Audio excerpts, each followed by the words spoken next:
Comment nous, les amoureux, moi, je souhaite que nous très bien. Moi, c'est Dr. Franz Lamour. Moi, j'ai une licence dans le domaine de santé mentale pour pratiquer ça en Florida.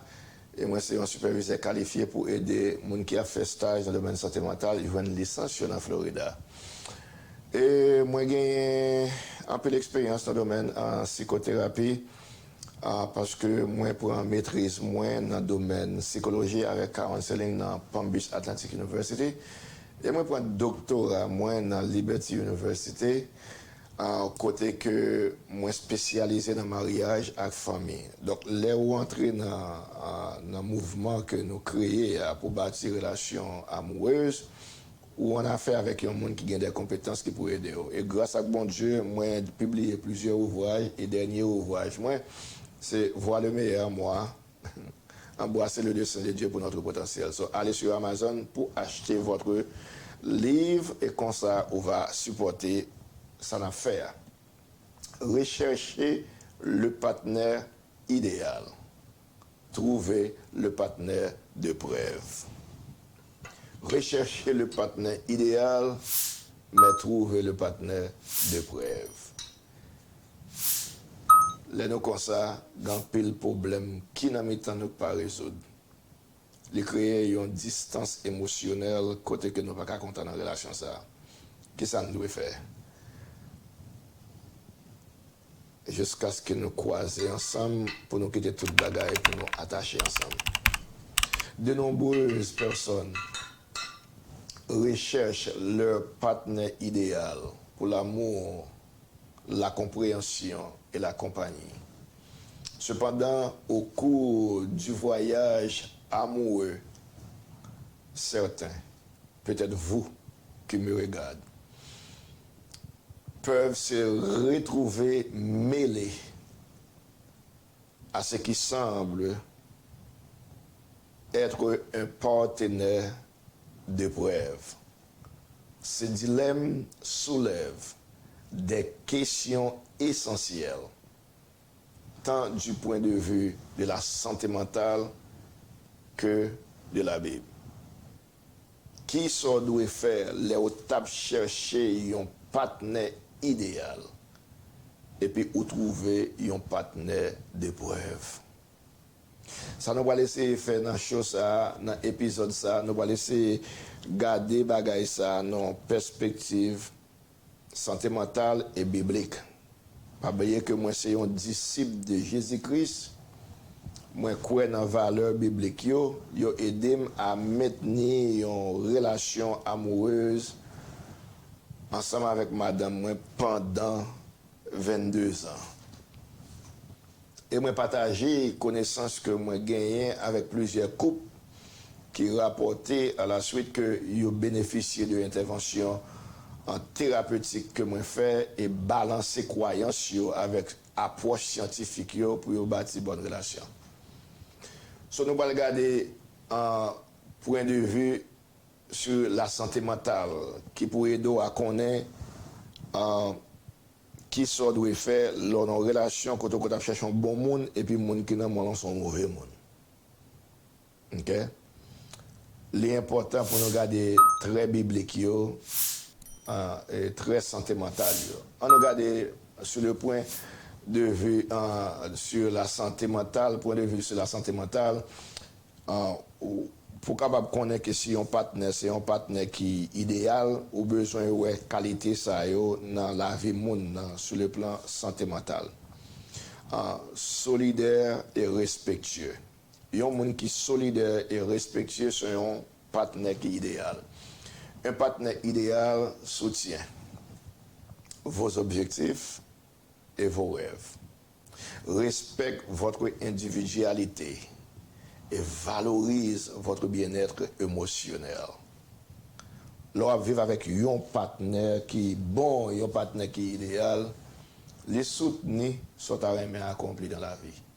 Rêve ou gagner, les travail ensemble avec vous pour faire réaliser. Et puis, respecter en tant qu'une femme ou bien en tant qu'un garçon, les respecter ça qui fait ou unique et le valoriser santé mentale ou particulièrement votre bien-être émotionnel. Jean de Mounsao, il a créé un environnement sûr et stimulant pour votre santé mentale. Deuxième caractéristique, c'est la communication et l'empathie.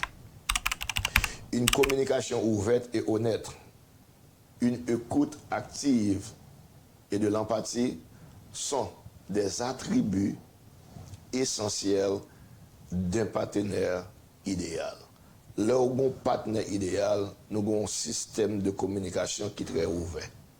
Pas rien caché. Moun pas peur exprimer sentiment dans la relation. Pas de question de interrompre moun fréquemment les moun a parlé, gen ça et pas écoute réactive mais une écoute active. Ou bien moun une opportunité pour exprimer pensée li, sentiment li et puis moun attendre sans pas juger, sans pas critiquer. Ça c'est un comportement moun qui sont un partenaire idéal yo gagne. Ils comprennent vos sentiments et vos besoins et travaillent ensemble pour résoudre les conflits de manière constructive. Pas un jour, pas un gourmet, un conflit, mais nous mettons tête ensemble pour nous résoudre bien. Troisième caractéristique d'un partenaire idéal, c'est la croissance mutuelle. Dans une relation mentalement saine, les deux partenaires encouragent la croissance personnelle, célèbre les réalisations de chacun et relève les défis de la vie en équipe. C'est important, il faut que nous répétions. Rejoindre un partenaire qui est idéal, laissez ou même qui sont un partenaire idéal ou promouvoir la croissance spirituelle, la croissance mutuelle. Ou pas être tête au cap grandi et pour négliger le partenaire qui est ensemble avec vous. Dans tout domaine. Domaine spirituel, domaine financier, domaine émotionnel, nous grandissons ensemble. Deux partenaires, ils ont encouragé pour nous grandir dans tout domaine. Et ils célébrer la réalisation, pas de jalousie, pas d'envie, là on a fait progrès. Et puis ils travaillent ensemble pour résoudre les problèmes, les défis qu'ils ont rencontrés dans la vie. Ça c'est quelques caractéristiques d'un partenaire idéal, là, on a considéré point de vue sur la santé mentale. Concernant perspective biblique, comment faire connaître si un partenaire, dans une perspective biblique, c'est un partenaire qui est idéal. Je vais partager avec vous 3 caractéristiques qui sont essentielles. Valeurs partagées, c'est première. Dans un contexte biblique, un partenaire idéal partage votre foi et vos valeurs. Une connexion spirituelle peut approfondir votre relation et fournir une base solide pour bâtir et maintenir une relation amoureuse qui honore croyance. Valeurs partagées. Deuxième caractéristique là, c'est amour et respect. La Bible met l'accent sur l'amour et le respect entre les partenaires. Éphésiens 5, verset 33 encourage les maris à aimer leurs femmes et les femmes à respecter leurs maris. Lorsqu'il y a une relation qui est idéale, ou un mari qui est aimant et une femme qui est respectueuse. Et l'amour avec respect bien connecté, il y a une fait Timoun tourne honneur et obéissance. Troisième caractéristique, c'est engagement et fidélité. Le mariage est considéré comme une alliance permanente, soulignant l'importance de la fidélité. L'importance pour nous respecter vœux que nous avons fait. Donc ça aussi quelques caractéristiques du point de vue de la santé mentale et du point de vue biblique qui est capable d'aider nous à comprendre un partenaire qui est idéal. Qu'en est-il de partenaires d'épreuve? Nous allons aider à reconnaître les signaux d'alarme. Nous tous connaissons des temps, bon, j'ai un temps marqué où on va faire la pluie, il a fait la pluie. reconnaître les signes d'alarme qui pour faire comprendre qu'il est un partenaire, c'est un partenaire de preuve qu'il est. Qui ça doit faire lors vivant un partenaire de preuve et comment pour éviter choisir un partenaire de preuve. Point de vue sur la santé mentale. Moi, je vais partager avec vous quelques caractéristiques sur la santé mentale qui est capable de faire connaître que si vous êtes un mauvais partenaire, si vous êtes un partenaire de preuve, ou bien soit vivre en partenaire de preuve. Premièrement, contrôle et manipulation. Un partenaire de preuve peut faire preuve d'un comportement de contrôle, de manipulation ou de violence émotionnelle. Ces actions peuvent avoir des effets néfastes sur votre santé mentale. Il y a des gens qui ont une relation avec qui toujours battre pour le manipuler, pour le contrôler, ça c'est un partenaire de preuve. Et la gagne conséquences néfastes sur la santé mentale. Deuxième caractéristique, ça c'est conflit constant. Des conflits fréquents et non résolus. Des critiques et des agressions verbales peuvent créer un environnement toxique dans une relation. Un partenaire de preuve, c'est un partenaire qui constamment a créé conflits et problèmes qui ne pas jamais résoudre dans une relation.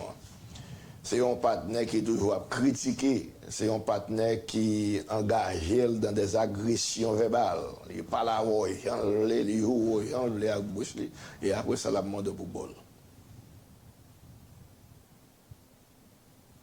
Troisième caractéristique là, c'est négligence. Un partenaire de preuve peut négliger vos besoins émotionnels, ignorer vos inquiétudes ou miner votre estime de soi. Et un partenaire de preuve, c'est un bagage que nous tous devons éviter. Nous ne pas rentrer dans la vie du monde pour nous causer les épreuves, nous rentrer dans la vie du monde pour nous remettre et pour nous respecter l'autre. Si partenaire l'a négligé, il n'est pas considéré besoin émotionnel,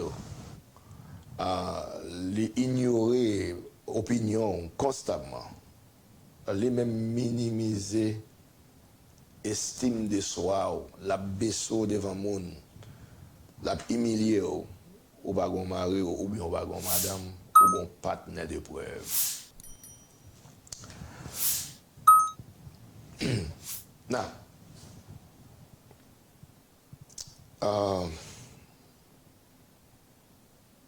ça me doit faire dans cette situation pareille. Ou comme doit entrer dans ça me doit faire. D'abord, moi faire sûr que je partager quelques bagages encore avec vous. Je pense que c'est important. Ou besoin qu'on ait.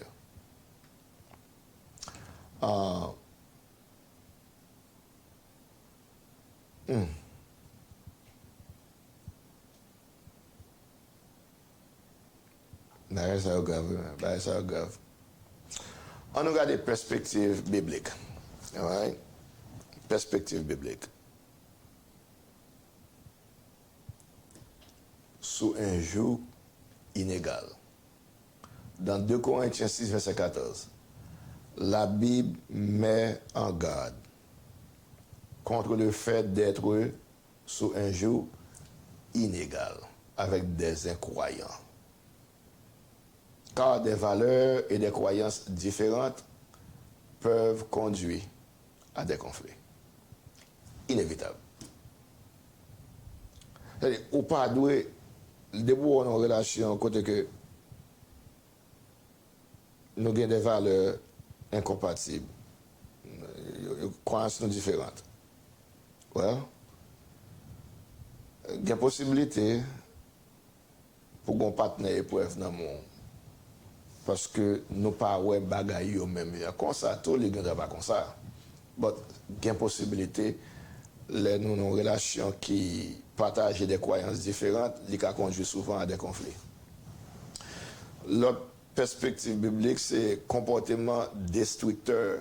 La Bible encourage les disciples de Jésus les citoyens du royaume de Dieu à éviter les relations avec ceux qui se livrent à un comportement pécheur ou moche qui contredit les principes bibliques. La Bible a demandé pour nous éviter ça. Qui ça doit faire? Sur nos relations, côté que partenaire sont partenaires d'épreuve. Ou tu cherché l'idéal, ou trouver un partenaire d'épreuve. Qui ça doit faire? Est-ce qu'on doit chercher un nouveau deal? Devriez-vous rechercher un nouveau deal ou bien un nouvel accord? Si le mot deal n'a pas existé en français. Écoutez très bien. Même si la décision de chercher un nouveau partenaire ne doit pas être prise à la légère, il est important de se rappeler que votre santé mentale et votre bien-être spirituel sont primordiaux. Pendant considérer l'autre partenaire, l'autre deal, l'important pour mettre en valeur santé mentale et bien-être spirituel, croyance, valeur spirituelle.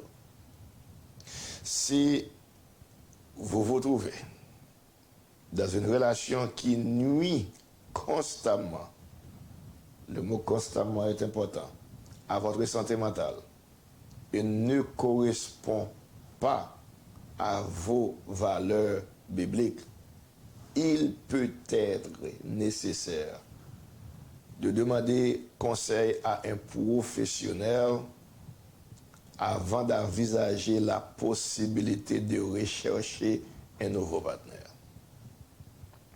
Chercher aide professionnelle, que foi ou croyance ou guider ou dans la décision à prendre pour ne pas regretter demain. Il est essentiel de donner la priorité à votre bien-être spirituel, votre bien-être de santé mentale et de rechercher des relations qui reflètent l'amour, le respect et la croissance mutuelle du point de vue de la santé mentale et biblique. Maintenant, la décision de rechercher une nouvelle offre, un nouveau deal, de trouver un partenaire plus conforme à votre santé mentale et à vos idéaux bibliques est une décision personnelle. Entre vous-même et quoi. Si votre relation actuelle nuit systématiquement à votre santé mentale et contredit vos valeurs spirituelles, demandez conseil à un professionnel avant d'envisager la possibilité de nouveaux partenariats. C'est peut-être la meilleure solution pour vous, je ne sais pas. Son bagage qui revient à vous-même, son décision personnelle. Aucun monde pas doit forcer vous.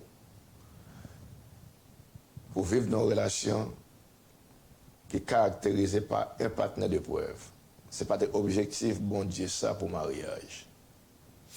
C'est un lieu qui doit promouvoir l'amour et le respect.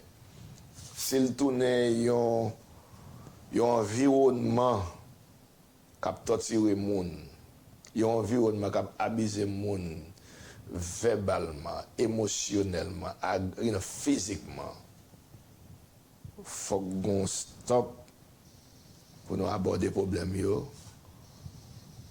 et pour faire sûr que nous retournions dans l'idéal. Trouver le bon partenaire de mariage implique, en fin de compte, d'équilibrer les considérations de santé mentale et les principes bibliques. Votre choix doit refléter les valeurs et les croyances qui résonnent dans votre cœur, vous garantissant ainsi de pouvoir construire une vie d'amour, de soutien et de croissance mutuelle, individuellement et en couple. Trouvez un autre partenaire, une fois encore, il faut tenir compte de santé mentale, valeur biblique. Vous devez choisir une façon qui reflète les valeurs, croyances, une bagage qui résonne dans le cœur. Qui peut garantir que nous tous les deux nous bâtir une vie d'amour, une vie côté nous soutenir l'autre, une vie côté nous grandir mutuellement, individuellement et en couple. N'oubliez pas d'aller sur Amazon pour acheter mon dernier livre, Voir le meilleur en moi, embrasser les desseins de Dieu pour notre potentiel. Pourriez-vous me dire si vous avez trouvé utile cette présentation? Comment comptez-vous appliquer les connaissances acquises aujourd'hui? Nous apprécions vos commentaires et vous encourageons à nous faire part de vos réflexions. Jusqu'à notre prochaine interaction, je veux que vous continuiez à entretenir l'amour et la connexion avec votre partenaire. Qui sont à apprendre dans la présentation ça aujourd'hui et comment on compte appliquer ce que à apprendre. Nous encourageons pour faire commentaires, pour partager réflexions ensemble avec nous jusqu'à ce que nous ayons encore vraiment pour capable continuer le travail sur l'amour l'une pour l'autre et sur la connexion, en sorte que pour nous continuer à bâtir et maintenir des relations d'amour. À la prochaine. Merci beaucoup.